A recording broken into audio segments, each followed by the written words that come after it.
నమస్తే. తెలంగాణలో కాంగ్రెస్ వచ్చినప్పటి నుంచి కొన్ని మార్పులు జరుగుతున్నాయి. ముఖ్యంగా ఇప్పుడు చూసుకుంటే తెలంగాణలో నడుస్తున్న వెహికల్స్‌కి నంబర్ ప్లేట్స్ మార్చడం, అలాగే తెలుగు తల్లి విగ్రహాన్ని మార్చడం. వీటిపైన చాలా విమర్శలొస్తున్నాయి. దీన్ని వివరించడానికి, దీన్ని మనం ఎలా చూడొచ్చు అనడానికి మనతో పాటు సీనియర్ జర్నలిస్ట్ దాము బాలాజీ ఉన్నారు. ఆయన అడిగి తెలుసుకుందాం. నమస్తే సార్. సార్, ఇప్పుడు తెలంగాణలో కాంగ్రెస్ వచ్చినప్పటి నుంచి చాలా మార్పులు జరిగినాయి. ఇప్పుడు ముఖ్యంగా మనము చూస్తున్నాం, నెంబర్ ప్లేట్స్ మారుస్తున్నారు. నెంబర్ ప్లేట్స్కి టీఎస్కి బదులుగా టీజీ మార్చాలి అని అంటున్నారు. అలాగే తెలుగు తల్లి విగ్రహం అది కూడా మారుస్తున్నారు. అంటే దీన్ని అంతటిని మనం ఎలా చూడొచ్చు అంటారు? నిన్న కేబినెట్ సమావేశం జరిగింది. అందులో మొత్తంగా 25 అంశాల మీద నిర్ణయాలు తీసుకున్నట్టుగా మంత్రి పొంగులేటి ఆయన ప్రకటించారు. సో ఇందులో ప్రధానమైనవి నెంబర్ 1 చెప్పుకోవాలంటే నెంబర్ ప్లేట్స్ ఇంతకుముందు టీఎస్ అని ఉంది, ఇప్పుడు దాన్ని టీజీగా మార్చారు. యాక్చువల్గా కాంగ్రెస్ అధికారంలోకి రాకముందు కూడా కాంగ్రెస్ దీని పట్ల వ్యతిరేకత ఉంది. తెలంగాణ అంటే టీజీ ఉండాలి, కానీ టీఎస్ అనేది టీఆర్ఎస్లో ఉంది కాబట్టి టీఎస్ దాన్ని పెట్టాడు కేసీఆర్ పార్టీ సింబల్ని. అది రాంగ్ అని వాళ్ళు ఎప్పటి నుంచో అంటున్నారు. మేము వస్తే మారుస్తామంటున్నారు. సో ఇప్పుడు అది మార్చారు. ఇంకొక వెర్షన్ ఏంటంటే కేసీఆర్కి వాస్తు పిచ్చి కాబట్టి వాస్తుపరంగా టీజీ బాగాలేదని. నిజానికి టీజీ అనేదానికి సెంట్రల్ గవర్నమెంట్ ఎప్పుడో పర్మిషన్ ఇచ్చింది, కానీ అది బాగాలేదని చెప్పి మళ్ళీ విజ్ఞప్తి చేసి టీఎస్గా కేసీఆర్ మార్పిచ్చాడు. సో ఇది మేజర్. తెలంగాణ వచ్చిన తర్వాత టీఎస్ ఉంది. ఇప్పటికి కూడా తెలంగాణలో రిజిస్టర్ అయిన వెహికల్స్కి ఏపీనే చాలా వాటికి అలాగే కూడా ఉంచేశారు. ఎందుకంటే 10 ఏళ్ల పాటు ఇక్కడ రాజధాని ఉండొచ్చు కాబట్టి ఏపీ ఉన్నా కూడా పర్వాలేదని 10 ఏళ్ళ వరకు ఉండొచ్చు అనేది కూడా పెట్టారు. ఇప్పుడు రేవంత్ రెడ్డి వచ్చినాక దాన్ని మళ్ళీ టీజీ చేస్తున్నారు. దీనివల్ల వెహికల్స్ వాడే దాదాపు 40-50 లక్షల వెహికల్స్ పైన హైదరాబాద్లోనే ఉన్నాయి. ఇంకా రాష్ట్ర వ్యాప్తంగా తీసుకుంటే కోట్ల లెక్కలో ఉంటాయి. ఇప్పుడు వీళ్ళందరి మీద మళ్ళీ భారం పడుతుంది. అందరూ మళ్ళీ నెంబర్ ప్లేట్లు మార్చాలి. రెండోది వీళ్ళ గొడవల్లో వీళ్ళు మార్చుకొని ఒక్కొక్క గవర్నమెంట్ వచ్చినప్పుడు ఒక్కొక్కటి పెడతారు. మా మీద భారం. మాకేమన్నా వాళ్ళు ఇప్పుడు వీళ్ళు మార్చిన దానికి ఫ్రీగా ఏమన్నా ఇస్తారా? మేము మార్చాం కాబట్టి మీకెందుకు పనిష్మెంట్? గవర్నమెంట్ ఫ్రీగా బోర్డులు ఇస్తారు, తీసుకోండి అంటారా? అదేం లేదు. మళ్ళీ ఎవరికి ఖర్చు పెట్టుకొని వాడు చేసుకోవాలి. ఇదంతా అనవసరమైన తొగ్లక్ వ్యవహారం కాదా అనేది రేవంత్ రెడ్డి మీద ఫస్ట్ టైం ఈ మధ్యకాలంలో తీవ్ర వ్యతిరేకత వస్తుంది ఈ విషయంలో. కానీ వాళ్ళు ఏంటంటే స్టబర్న్గా అయితే ఉన్నట్టుగా మనకు అర్థమైంది. ఎందుకంటే క్యాబినెట్లోనే నిర్ణయం తీసుకున్నారు కాబట్టి దాన్ని అమలు చేసే అవకాశాలు ఎక్కువ కనిపిస్తున్నాయి. ఇక రెండవది తెలుగు తల్లి అప్పుడే తెలుగు తల్లి కాదు, తెలంగాణ తల్లి అనేది కేసీఆర్ ఎప్పుడూ తెలుగు తల్లి మాకెందుకు తల్లి అవుతుంది, అది సీమాంధ్రుల తల్లి, కానీ మాకు తెలంగాణ తల్లి అని వీళ్ళు పెట్టారు.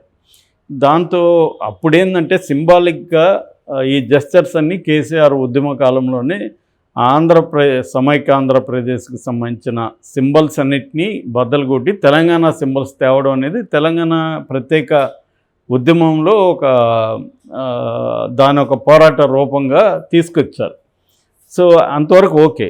కానీ అదేంటంటే ఒక్కొక్కసారి ఎక్స్ట్రీమ్ అయిపోతుంది. నిజానికి తెలుగు అందరికీ ఉంది, మరి తెలంగాణ సపరేట్గా ఏర్పడినా కూడా చాలా చిహ్నాలు అక్కడవి ఉన్నాయి.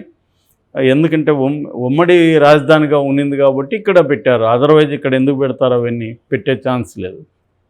కానీ ఇప్పుడు ఇతను వచ్చినాక, రేవంత్ రెడ్డి వచ్చినాక దాన్ని కూడా మారుస్తున్నారు. దాని మీద కూడా రకరకాల కామెంట్లు వినిపిస్తున్నాయి. ఇది తెలంగాణ తల్లి అంటే ఎవరి ఫేస్ ఉండాలి అనేది ఒక పెద్ద చర్చ. అదేమో కొంతమంది రేణుకా చౌదరి ఫేస్ లాగా ఉందని చెప్తున్నారు.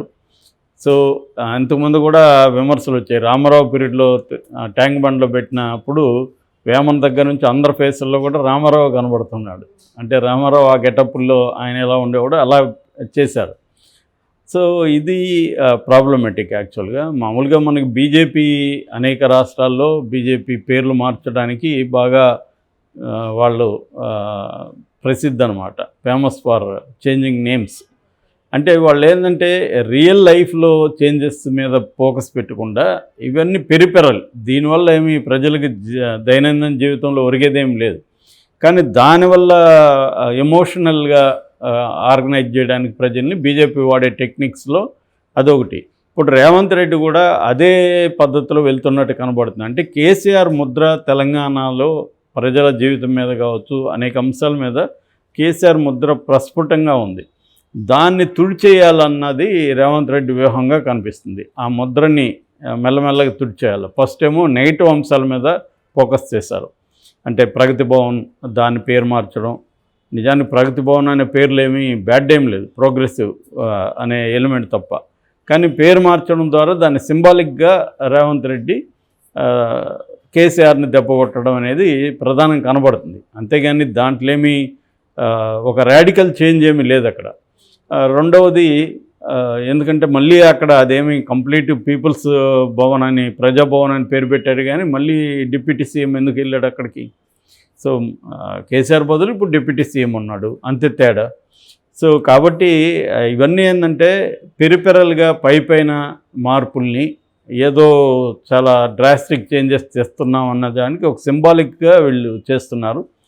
సో బిగినింగ్లో కేసీఆర్ మీద ఏవైతే ప్రజల్లో కూడా విమర్శలు ఉన్నాయో దాని మీద టార్గెట్ చేశారు. ప్రగతి భవన్లో ఇంతకుముందు ఎవరికి అనుమతి లేదు, ఇప్పుడు ఓపెన్ చేస్తామని చెప్పడం, ఇట్లాంటి అనేక అంశాలు. సెక్రటేరియట్ అక్కడికి ఎవరైనా వచ్చి ఏమైనా చేయొచ్చు అని. అంటే ఇంతకుముందు ఒక ఐరన్ కర్టన్ పాలసీ లాగా కేసీఆర్ ప్రభుత్వం తీసుకున్న అంశాలన్నింటినీ వీళ్ళు కొద్దిగా ఓపెన్ చేసినారు. అంతవరకు ప్రజల్లో మంచి పేరే వచ్చింది రేవంత్ రెడ్డికి. ముఖ్యంగా ప్రజాభవన్ విషయంలో చాలా మంచి పేరు వచ్చింది. అట్లాగే సెక్రటేరియట్. ఇప్పుడు ఏం చేస్తున్నారంటే కేసీఆర్ తీసుకొచ్చిన పాజిటివ్ ఆస్పెక్ట్స్ని కూడా దెబ్బ కొట్టాలన్న స్ట్రాటజీ రేవంత్ రెడ్డి దీంట్లో కనిపిస్తుంది. అంటే కాళేశ్వరం ఒకటి, కాళేశ్వరం వల్ల వాటర్ తీసుకురాగలిగారు. దాంట్లో అవినీతి ఉందా లేదనేది పక్కన పెడితే వాటర్ తీసుకురాగలిగారు. అట్లాగే అంతకుముందు అంధకారంలో ఉంటుంది తెలంగాణ అని కిరణ్ కుమార్ రెడ్డి చెప్పారు. అందులో కొంత వాస్తవం కూడా ఉంది. ఎందుకంటే ప్రొడక్షన్ అంతా కూడా ఎలక్ట్రిసిటీ ప్రొడక్షన్ ఆంధ్రప్రదేశ్లో ఉన్నది, ఇక్కడ లేదు. దాన్నంతా కూడా కేసీఆర్ మార్చి బలమైన రంగంగా దాన్ని తీసుకొచ్చారు. సో వాటిల్లో కూడా విపరీతంగా అవినీతి జరిగింది, అనవసరంగా కొనుగోలు చేశారని చెప్పడం ద్వారా ఇటు విద్యుత్ రంగం, ఇటు నీటి పారుదల రంగం, ఈ రెండింటినీ కూడా టార్గెట్ చేస్తున్నాడు ఎవరు రేవంత్ రెడ్డి. ఇప్పుడు కొత్తగా సింబల్స్ మీద అటాక్ చేయడం. సో కేసీఆర్ టీఎస్ తీసుకొచ్చాడు, అట్లాగే రాజముద్ర చిహ్నం, తెలంగాణ చిహ్నం, అది ఇతను మారుస్తున్నాడు ఇప్పుడు. తర్వాత తెలంగాణ తల్లిది మారుస్తున్నారు. అది ఇంకా గీతం, తెలంగాణ ప్రత్యేక గీతం ఇంతకుముందు సెలెక్ట్ చేశారు కానీ దాన్ని అఫీషియల్గా పెట్టలేదు, ఇప్పుడు దాన్ని తీసుకొస్తున్నాడు. అది వచ్చి జై జై హే తెలంగాణ జనని జై కేతనం అనే సాంగు ఆయన అందశ్రీ గారు రాశారు. అందశ్రీ మనకు తెలుసు, నారాయణమూర్తి సినిమాల ద్వారా విపరీతమైన పాపులర్. ఆయన మాయమైపోతున్నాడు మనిషి అనేది వెరీ పాపులర్. ఆయన అసలు పేరు అందే ఎల్లయ్య, వరంగల్ దగ్గర రేపర్తి. సో ఆయన రాసిన గీతాన్ని తెలంగాణ గీతంగా పెట్టారు. సో ఇందులో ఇంకొన్ని విషయాలైతే మంచివి కూడా ఉన్నాయి దీంట్లో. అంటే ముఖ్యంగా 500 రూపాయలకి గ్యాస్ సిలిండర్ ఒకటి, అది అమలు చేయబోతున్నట్టు నిన్న దానికి కూడా గ్రీన్ సిగ్నల్ ఇచ్చారు. అట్లాగే 200 యూనిట్ వరకు ఉచిత విద్యుత్. ఈ రెండు విషయాలు అంటే అదనంగా ఇప్పటి వరకు ఏంటంటే ఆల్రెడీ 2 గ్యారంటీలు అమలవుతున్నాయి. ఒకటేమో ఫ్రీ బస్సు, ఇంకోటేమో ఆరోగ్యశ్రీ. ఇప్పుడు కొత్తగా ఈ 2 తీసుకురాబోతున్నారు. 500 రూపాయలకి గ్యాస్ సిలిండరు, 200 యూనిట్లు ఫ్రీ. ఇది అసెంబ్లీ సమావేశాల్లో ప్రకటిస్తారు. 8వ తేదీ నుంచి అసెంబ్లీ సమావేశాలు. ఇవి కాకుండా హైకోర్టుకి 100 కోట్లు కేటాయింపులకు సంబంధించి కూడా తీర్మానం జరిగింది. అట్లాగే 65 ఐటీఐ కాలేజెస్ని అప్గ్రేడ్ చేస్తున్నాడు టెక్నాలజికల్గా. అంటే ఇవాళ మారిన పరిస్థితులకు అనుగుణంగా ఐటీఐస్ని మారుస్తున్నారు. సో ఇది ప్రధానమైన నిర్ణయాలు. ఇంకొకటి వచ్చి ఖైదీలు, సత్ప్రవర్తన కలిగిన ఖైదీలని చేస్తున్నారు. ఎందుకంటే కేసీఆర్ టైంలో 2 సార్లు కూడా ఈ ఖైదీలకి క్షమాభిక్ష పెట్టడం జరగలేదు. చాలా రాష్ట్రాలు సంవత్సరానికి 2 సార్లు పెడుతున్నారు. కేసీఆర్ ఆ విషయం పెద్ద పట్టించుకోలేదు. దాన్ని వీళ్ళు ఇప్పుడు కాంగ్రెస్ పార్టీ దాన్ని అభినందించాల్సిన విషయమే. ఎందుకంటే చాలామంది ఖైదీలు వాళ్ళకి క్షమాభిక్షకు అర్హులైనా కూడా ప్రభుత్వం నిర్ణయాలు తీసుకోకపోవడం వల్ల జైళ్ళలో మొగ్గుతుంటారు. దానివల్ల వాళ్ళ ఫ్యామిలీస్ అంతా కూడా సఫర్ అవుతుంటాయి. సో ఏదేమైనా కొన్ని కాంట్రవర్సీ నిర్ణయాలు అయితే తీసుకున్నారు ఇందులో. మొదటిసారిగా తెలంగాణలో నెంబర్ ప్లేట్ల విషయంలో మాత్రం తీవ్ర వ్యతిరేకత వస్తుంది. మరి దాన్ని ఏమైనా వెనక్కి తీసుకుంటారా, మొండిగా ముందుకెళ్తారా, లేకపోతే ఆ నెంబర్ ప్లేట్లకి సంబంధించి ఖర్చుని వీళ్ళు ఏమైనా భరిస్తారా ఏందనేది ఇంకా తెలియదు.